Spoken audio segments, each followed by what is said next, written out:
देखिए, आज भगवान महावीर जो कि अहिंसा के अग्रदूत थे, विश्व शांति के अग्रदूत थे,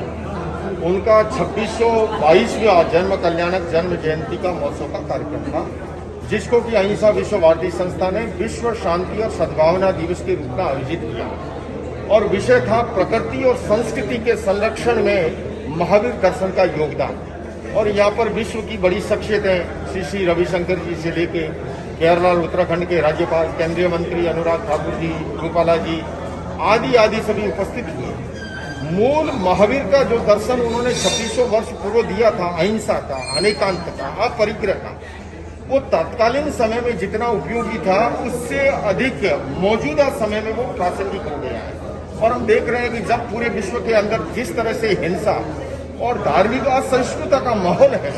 उस माहौल में उनके अनेकांत दर्शन से, क्योंकि वो कहा करते थे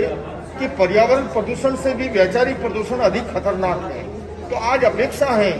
वो अनेकांत का दर्शन जो कि हमारी भारत की बहुलतावादी संस्कृति को रेखांकित करता है, अनेकता में एकता की मौलिक विशेषता को,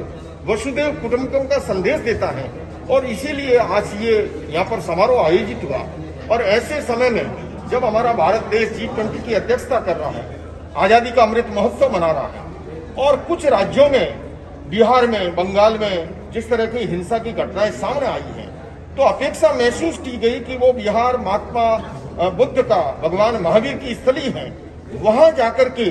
और कार्य करने की आवश्यकता है। क्योंकि युद्ध, हिंसा और आतंक किसी समस्या का समाधान नहीं है। वार्ता के द्वारा, संवाद के द्वारा, पीसफुल डायलॉग के द्वारा, महावीर के उस दर्शन के द्वारा यूक्रेन और रशिया जैसी समस्या का समाधान भी हो सकता है, ये इस मंच से कहा गया। और उसके साथ साथ ग्लोबल वार्मिंग के लिए, जलवायु परिवर्तन के लिए, क्लाइमेट चेंज के जो सामने एक चुनौती है, उस चुनौती को निपटने के लिए उन्होंने जो जीव निकाय का सिद्धांत दिया कि पृथ्वी, पानी, अग्नि, वायु, वनस्पति, इसका अनावश्यक उपयोग मत करो, भोग और उपभोग के सीमाकरण का भगवान महावीर ने संदेश दिया था। आज उस पर विचार मंथन हुआ है कि वो कैसे हमारी जीवन शैली बने। और आज कोरोना काल के बाद में पूरे विश्व में भारतीय जीवन शैली के प्रति, जैन जीवन शैली के प्रति, सनातन जीवन शैली के प्रति एक नया आकर्षण उत्पन्न हुआ है। उस पर बहुत काम करने की जरूरत है और इसलिए एक मंच पर सभी आए और इसके बारे में चर्चा हुई। जी, आप अहिंसा की बात कर रहे हैं, आप देख रहे हैं कि अभी रामनवमी को लेकर जो कम्युनल वायलेंस हुई है बंगाल में और बिहार में, उसको कैसे?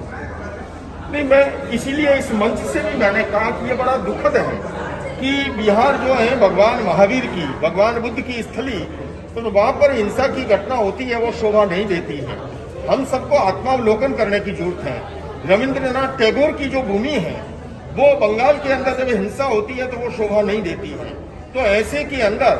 हम सभी सर्वधर्म के संत जो हैं, इस बात के लिए प्रयास करने जा रहे हैं कि कैसे, जैसे पुलिस प्रशासन अपना काम करता है, फायर ब्रिगेड अपना काम करती है,